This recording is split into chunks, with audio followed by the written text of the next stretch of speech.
All right, so Mr. Kimmel returned as expected, unrepentant, but he wasn't arrogant. He was fairly humble. He didn't apologize for suggesting that conservative Americans who support Donald Trump somehow were responsible for the assassination of Charlie Kirk, which is what got Kimmel in trouble in the first place, that absurd notion, which is irresponsible in the extreme. Okay, that's what got him in trouble. But before that, Mr. Kimmel had carved out an anti-Trump posture that was almost a comedy act all in itself.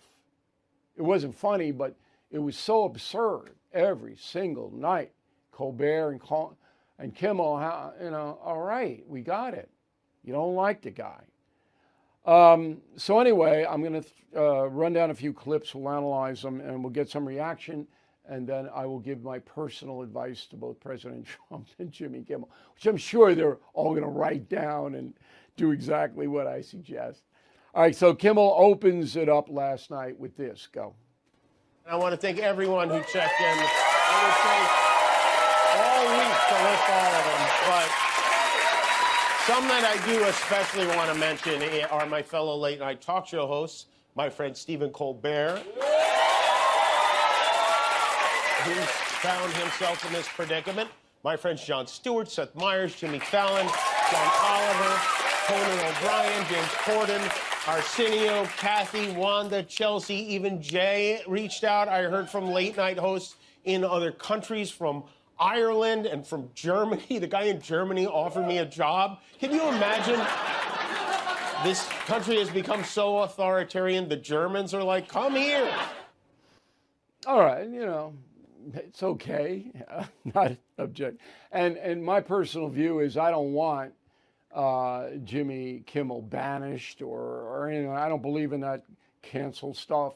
And they try to do it to me. They only made me stronger, which it's pretty ironic, but it's exactly what happened. Now, as for the controversy himself, Kimmel should have said, look, I'm sorry I said that about the MAGA people. That's what he should have said. But, he's playing to a crew. Always remember that. These people play to a certain audience, not the whole audience, not the whole country. They play to a certain sliver. So here's what Kimmel said about the controversy. Go. I've been hearing a lot about what I need to say and do tonight. And the truth is, I don't think what I have to say is going to make much of a difference. If you like me, you like me. If you don't, you don't. I have no illusions about changing anyone's mind. But I do want to make something clear because it's important to me as a human. And that is, you understand that it was never my intention to make light of the murder of a young man. But I understand that to some that felt either ill-timed or unclear, or maybe both. And for those who think I did point a finger, I get why you're upset. If the situation was reversed, there's a good chance I'd have felt the same way. All right, rational. I mean, that's not what the crux of the matter is. It was inappropriate to inject politics falsely a few days after Charlie Kirk was assassinated. Just inappropriate. And the reason that it happened was because Mr. Kimmel is a fanatic. All right, and that's not good.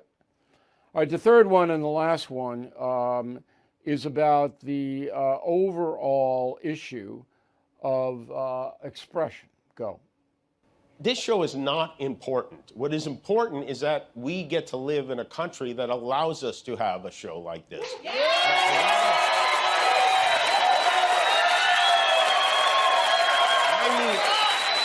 I've had the opportunity to meet and spend time with comedians and talk show hosts from countries like Russia, countries in the Middle East, who tell me they would get thrown in prison for making fun of those in power, and worse than being thrown in prison. They know how lucky we are here. Our freedom to speak is what they admire most about this country.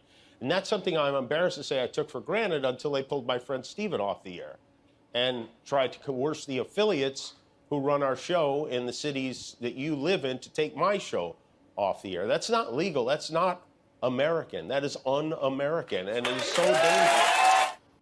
All right, no government official tried to coerce the companies to take Kimmel's show off the air. And I know that because I work for Nexstar. You know that. On News Nation, I appear. I'll be on with Cuomo tonight.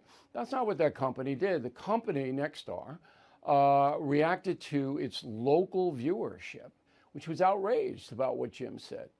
They got thousands of complaints. That's why the controversy erupted. This wasn't any conspiracy to silence Colbert and Kimmel.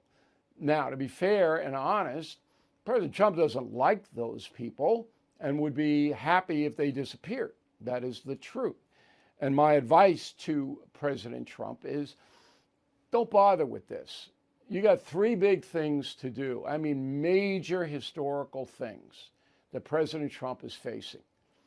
The Putin-Ukraine nuke situation. That is off the chart dangerous. The Chinese situation, which is the only solution to Putin, and the rising prices of groceries in America. Those are the Jimmy Kimmel doesn't mean anything to this country. Now, I well understand how poorly, unfairly Donald Trump has been treated for the past 10 years. I mean, because I was treated unfairly, but not nearly the way he was treated. And I understand his animus toward Kimmel and Colbert. I got it. But boy, Mr. President, you have so much, and it's so difficult that, you know, they kind of dip down into the Kimmel land. Not worth it. And for Jimmy Kimmel, I think you're pretty funny. I've been on your show 5 times. Stop being a zealot. I know you go to cocktail parties, you all hang out in Hollywood, and you're all the same mindset, but stop being a zealot. That's not what ABC hired you to do, even though they allow you to do it. Okay? You're not looking out for the folks or the public interest when you ban all non-liberal voices on your show, which is what you've done for 3 years. Talk about freedom of expression violations. All 5 of the liberal networks have banned every single non-liberal voice. That's Putin stuff, and I've said it way too much. I said it on the Hannity radio program again today, and I know I'm getting to be boring in saying it over and over, but that is the story. And Jimmy, personally, don't be a zealot. Okay, that's not playing to your strength. You simply don't know as much as it would take to do the analysis you're trying to do. You don't know because you don't try to find out. You live in a bubble. And it's true for Colbert. They never come up against me. In fact, Kimmel is going to be in Brooklyn, I think it's next week, and I had my representative say, look, O'Reilly would be happy to come on and talk about, you know what ratings would be for that? For him, if he did that? Or what are the odds of him doing that? And I'll, you know, if he does, then I'll give him props. Anyway, the story, I hope, is over. I hope everybody watching me around the world understands the real story here. And let's go forward.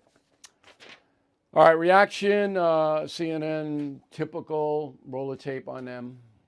With gratitude and also a note of defiance, Jimmy Kimmel showed that he is back. Not just back on his late night talk show, but also back fostering a conversation about the state of free speech in the United States.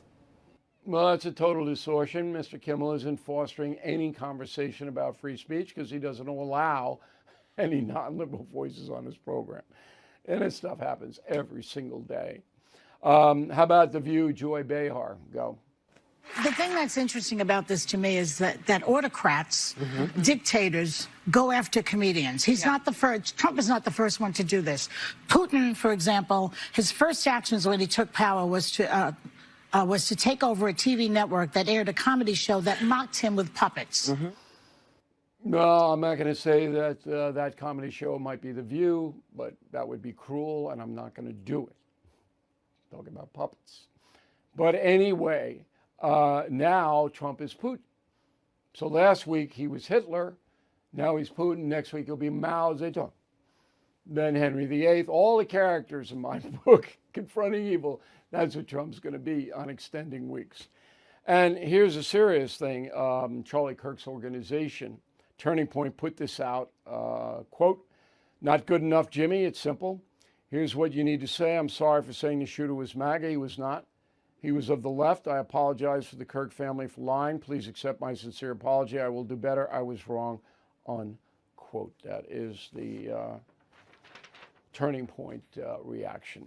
Okay, I think we'll wrap that up now.